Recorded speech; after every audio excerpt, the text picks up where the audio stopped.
안녕하세요. 프리니 김태린과 함께하는 승부 예측의 버프를 더하다 승부 예측 버프쇼, 여기가 승부처입니다. 오늘 영상에서는 한국 시간으로 2일 새벽에 치러질 E조와 F조의 경기들을 분석해 보도록 합니다. 먼저 크로아티아와 벨기에 경기죠. 크로아티아는 캐나다를 4대1로 잡으면서 조 1위를 기록하고 있어요. 네, 맞습니다. 크로아티아는 캐나다전에서 4대1 승리를 거두면서 모로코전에서 비겼던 아쉬움을 달래게 됐습니다. 경기 극초반 알폰소 데이비스 선수의 헤더 실점을 제외하면 경기 내내 크로아티아가 주도를 하는 경기력을 보여줬죠. 확실히 나이가 많이 들었지만 중원의 퀄리티가 좋았고 창의적인 패스워크도 보여주면서 위협적인 장면을 많이 보여줬습니다. 네, 특히 페르시치 선수의 이 도움이 돋보였던 캐나다전이었는데요. 이날 페르시치 선수는 어떤 모습을 보여줬죠? 이날 페리시치가 가장 좋은 장면들을 많이 만들어줬는데요. 특히 공격 상황에서 치러주는 패스는 굉장히 좋았습니다. 크로아티아에서는 페리시치가 안쪽으로 많이 들어오는 윙어의 역할을 수행하는데요. 이러한 상황에서 윙백 소서 선수가 많이 올라와 주면서 페리시치의 공격 작업을 도와주고 있습니다. 네, 노세아로 걱정했던 크로아티아의 중원 조합, 아직까지 큰 문제는 없을까요? 전 아직 걱정은 안 해도 된다 라고 얘기하고 싶습니다. 일단 상대가 캐나다였기에 이번 경기에서 좀 더 쉽게 풀어나갈 수 있지 않았나 싶었는데요. 그래도 경기 중간에 보여주는 패스나 위치 선정은 기가 막혔습니다. 경기를 점점 치를수록 기동성에 문제가 생길 수는 있지만 벨기에전에서 문제가 없지 않을까 예상해 봅니다. 다만 아까 말씀드렸듯이 체력적인 문제는 있기에 기동력에선 문제가 발생할 수 있는 크로아티아의 중원이죠. 네, 상대팀 벨기에는 상황이 좀 좋지 않아 보여요. 네, 맞습니다. 벨기에 황금 세대가 지고 있다는 것을 보여주고 있는데요. 실제로 벨기에 내에서 자신들의 노쇠화를 얘기할 정도로 팀이 많이 어려운 상황입니다. 확실히 팀의 기동력이 공수로 다 떨어져 있는 상황이죠. 이런 상황에서 역습 시에 빠른 모로코를 막아내는데 매우 어려움을 겪었습니다. 네, 벨기에의 마르티네즈 감독의 전술에도 문제가 많죠? 네, 맞습니다. 사실 이 부분은 이전부터 많은 말이 나왔던 부분인데요. 우선 선수단에서 빌드업을 담당할 선수가 없다는 것이 큰 문제입니다. 물론 켈빈 데브라이너라는 압도적인 선수가 있긴 하지만 혼자서 모든 플레이를 도맡아 진행하는 것은 굉장히 어려운 일이죠. 수비진의 베르통원과 토비가 롱패스를 뿌려줄 수는 있지만 짧은 패스로 경기를 풀어주는 선수는 부재하다고 봐도 무방합니다. 네, 벨기에의 핵심 데브라이너 선수는 어떤가요? 네, 데브라이너 선수는 벨기에에서 혼자서 축구한다고 봐도 무방한데요. 정말 앞에서, 뒤에서 모든 걸 해줘야 되는 그런 선수입니다. 이런 과중한 역할을 혼자 수행하다 보니 후방 막판에선 뒤치는 장면도 보이고 데브라이너 선수가 막히는 경기에선 벨기에 경기가 전혀 풀리지 않는 답답한 모습이었습니다. 네, 16강 진출을 위해서 무조건 승리해야 할 경기 같은데 결과는 어떻게 될까요? 네, 이 경기는 무승부를 예측합니다. 공격 전개가 매우 답답한 벨기에는 좋은 경기력을 펼치기는 어려워 보입니다. 크로아티아는 페리시치, 모드리치 등 노장들이 두 경기에서 많은 시간을 소화했기에 체력적인 부담은 또 있을 것으로 보이네요. 그렇기 때문에 정적의 경기 속에 적은 득점, 무승부를 예상합니다. 네, 답답한 경기력의 벨기에, 지친 크로아티아, 무승부를 예상하셨네요. 네, 다음 경기는 캐나다와 모로코입니다. 캐나다는 크로아티아에게 패배를 기록하며 16강 진출에 실패했죠. 네, 맞습니다. 전반 초반 알폰소 데이비스의 엄청난 헤더 득점이 터졌으나 이후의 모습들은 굉장히 아쉽게 됐습니다. 경기 내내 크로아티아 중원에게 밀리는 모습을 보여줬고 수비수의 실책으로 인해 실점까지 하는 등 무력한 모습이었죠. 네, 특히 수비진이 아쉬운 모습을 많이 보게 되는 것 같아요. 네, 맞습니다. 특히 마지막 실점은 카마일 밀러 선수가 충분히 막을 수 있던 상황에서 실점을 했기에 더더욱 아쉽게 된 수비였습니다. 캐나다의 선수단을 살펴보면 어린 선수들이 많이 포진되어 있고 급박한 상황이 나올 시에 허둥지는 되는 등 상황도 종종 발생이 되면서 크로아티아의 공격진과 중원을 막는데 매우 힘들어하는 모습을 보였습니다. 네, 16강 진출에 실패한 캐나다. 이번 경기에서 주전 자원들을 빼고 경기에 뛰지 못한 선수들을 투입할 가능성은 있을까요? 네, 개인적인 생각이긴 하지만 아마도 큰 변화는 없지 않을까 싶습니다. 캐나다도 36년 만에 월드컵에 진출했기에 끝까지 승점을 따기 위해서 베스트 11을 세우는 경기가 되지 않을까 싶습니다. 경기 막판 승부가 어느 정도 가려진 상황에서는 경기에 뛰지 못한 선수들이 교체로 투입될 가능성은 있지 않나 싶네요. 네, 상대팀 모로코는 조 1위 후보였던 벨기에를 잡으면서 돌풍을 일으키고 있어요. 네, 맞습니다. 모로코는 벨기에를 잡으면서 조 2위를 기록하고 있습니다. 이번 벨기에전을 잡은 것은 월드컵의 이변 중 하나라고 볼 수 있겠네요. 경기 주도는 벨기에가 하더라도 한두 번의 공격 찬스가 나왔을 때는 위협적인 모습을 보여주면서 득점까지 기록하게 됐습니다. 네, 특히 하킴 지에유 선수의 공격력이 굉장히 위협적이죠. 네, 맞습니다. 모로코의 핵심이라고 봐도 무방한데요. 특히 데드볼, 즉 프리킥 상황에서 지속적으로 골키퍼를 향해서 위협적인 슛을 날리는 것은 굉장히 부담스럽습니다. 또한 경기 중에 지속적으로 좋은 슈팅을 날려주고 공격 시에 드리블도 굉장히 위협적인 모습을 보여주면서 굉장히 좋은 활약을 펼치고 있는 지혜시죠. 네, 분위기가 좋은 모로코의 어떤 점이 좋은가요? 우선 팀 자체가 굉장히 조직적으로 잘 움직이고 있는 상황입니다.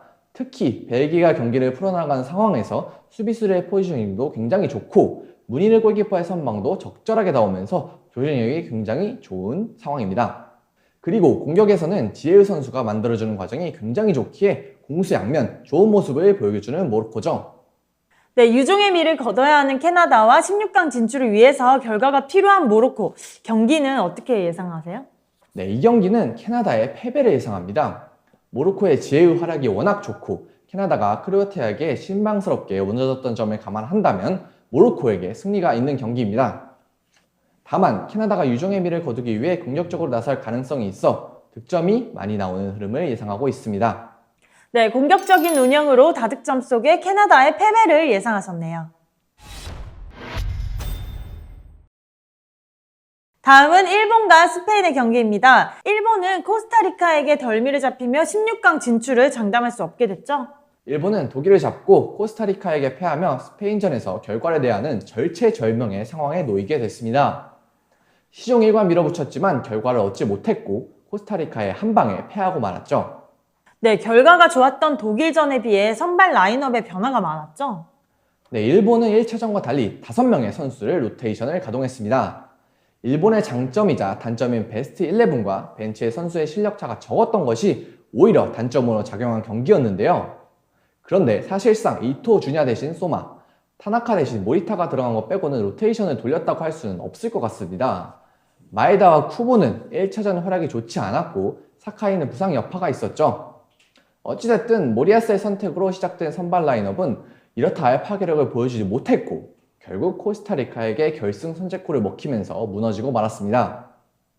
독일전 경기력이 좋았던 아사노나 이토 주냐가 뒤늦게 투입된 것은 매우 아쉬운 부분이었습니다. 네, 독일전에 비해서 결정력이 너무 아쉬웠던 일본이었죠. 네, 만들기까지는 잘 만들었지만 결국 해결해줄 선수가 부족했던 일본이었습니다. 후반전에 공격진들을 대거 교체하면서 더욱 공격적인 경기 운영을 보여줬지만 이미 넘어간 흐름을 거스를 수는 없었죠. 특히 최전방의 우에다 선수는 단 한 번의 슈팅도 날리지 못하면서 패배에 크게 일조하게 됐습니다. 또한 일본의 에이스 역할을 수행하는 카마다 다이치가 이렇다 할 활약을 보여주지 못했던 것도 큰 변수였죠. 네, 스페인은 독일과 무승부를 기록하며 유리한 위치에 선점했죠. 네, 스페인은 독일을 상대로 선제골을 집어넣었지만 후반 독일의 조직력에 고전하며 동점골을 내줘 승점 1점에 만족해야 했습니다. 그래도 일본이 패배한 덕에 조 1위를 유지하였으며 마지막 경기에서 가장 유리한 위치에 서 있죠. 네, 여전히 경기를 주도하긴 했지만 생각보다 독일에게 많은 찬스를 허용했어요. 네, 스페인은 강한 전방 압박을 가지고 나온 독일을 상대로 생각보다 많은 미스를 기록하며 찬스를 허용했습니다. 전반전에는 압박을 잘 풀어내는 모습을 많이 보였으나 후반전에는 그렇지 못했죠. 특히 선제골을 기록한 이후 독일에게 끊임없이 소유권을 내주며 찬스를 허용했고 결국 수비진에서 나온 미스가 동점골로 연결되고 말았습니다. 네, 여유 있는 스페인이 힘을 빼고 나올 수도 있는 경기일까요?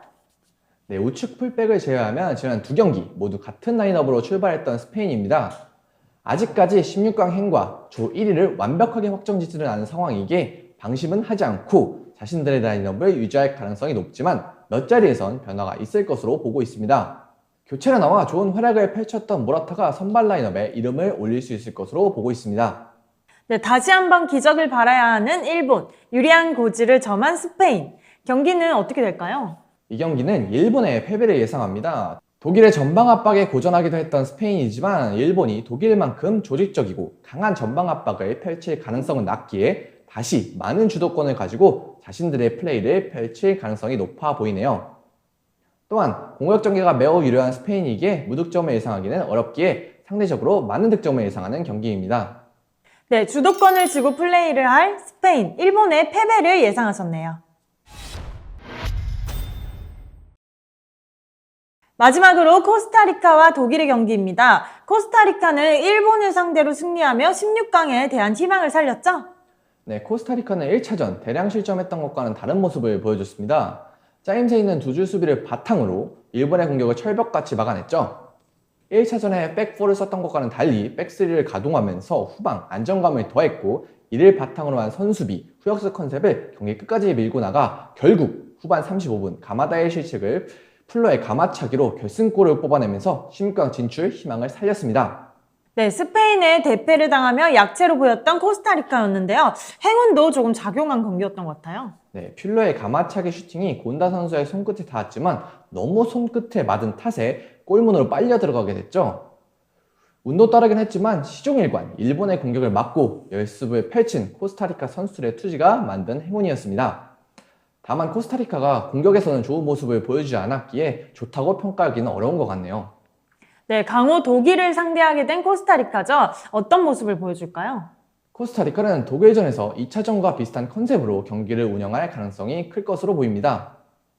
일본이 스페인을 상대로 무승부 이상을 거두기 힘들 것으로 보이기에 안전하게 승점 1점을 노릴 가능성이 높죠. 상대를 약체인 것은 분명하고 스페인전에서의 교훈도 있기 때문에 수비적으로 경기 운영을 노리면서 역습 한 방을 노릴 것으로 예상됩니다. 독일이 경기력에서 분명 구멍이 있는 만큼 2차전에서 보이는 투지 있고 집중력 있는 모습을 보여준다면 충분히 결과를 만들 수 있을 것으로 보고 있습니다. 네, 독일은 스페인을 상대로 무승부를 기록하면서 일본전 패배의 충격에서 벗어난 모습이었죠. 네, 독일은 1차전에서 패배를 기록하며 상당히 불리해진 상황 속에서 스페인을 상대로 후반 동점골에 힘입어 무승부를 기록했습니다. 덕분에 16강행 진출 가능성을 살리는 데 성공했으며 후반전 좋은 경기력으로 팀의 분위기와 체계를 다시 잡는 데 성공했죠. 네, 선제골을 허용하며 어려운 상황을 맞았지만 후반전 전술 변화를 통해서 승점을 가져왔어요. 독일은 이번 경기에서도 애매한 경기 운영으로 스페인에게 주도권을 잡으려다 실패하게 됐습니다. 특히 공격형 미들필더 자리에 기동력이 떨어지는 긴도안을 배치시켜 부스키츠를 압박하게 했는데 이게 악수로 작용하면서 선제골을 내주게 됐죠. 다만 후반전 제대로 된 공격수 필크루크의 투입과 함께 무시알라를 중앙으로 기용하면서 분위기를 반전시켰습니다. 필크루크는 이 기대에 부응하며 동점골도 만들어냈죠. 네, 변화를 통해 승리를 가져온 만큼 3차전에서 선발 라인업에 변화가 있을까요? 아무래도 후반전 좋은 모습을 보였던 필크루크, 중앙에서 더 활발했던 무시알라와 좋은 모습을 보여줬던 고레츠카, 키미 조합을 고정적으로 사용하지 않나 싶습니다. 무시알라와 좋은 호흡을 보여준 사네 역시 부상에서 복귀했기에 여러 자리에 최선의 라인업으로 가동할 수 있는 독일입니다. 네, 반전을 이뤄낸 코스타리카, 반전이 필요한 독일, 결과는 어떻게 될까요? 네, 이 경기는 코스타리카의 패배를 예상합니다. 코스타리카가 기적적으로 승리를 일궈내기는 했지만 공격적으로는 거의 보여준 것이 없습니다. 수비적으로는 정비된 모습이었지만 그만큼 독일의 공격진도 강력하죠. 필크루크, 무시알라 등 폼이 좋은 공격진들이 활약한다면 충분히 코스타리카를 공략할 수 있을 것으로 보고 있습니다. 다만 코스타리카가 워낙 수비적으로 나설 경기이기에 만득점을 기대하기는 힘든 경기죠. 네, 수비적인 코스타리카, 독일이 넘어설 것으로 예상하셨네요. 서경석 위원님 분석하시느라고 수고 많으셨고요. 2조와 F조의 조별리그 최종전 4경기, 승부 예측 결과 최종 정리는 화면으로 만나보시죠.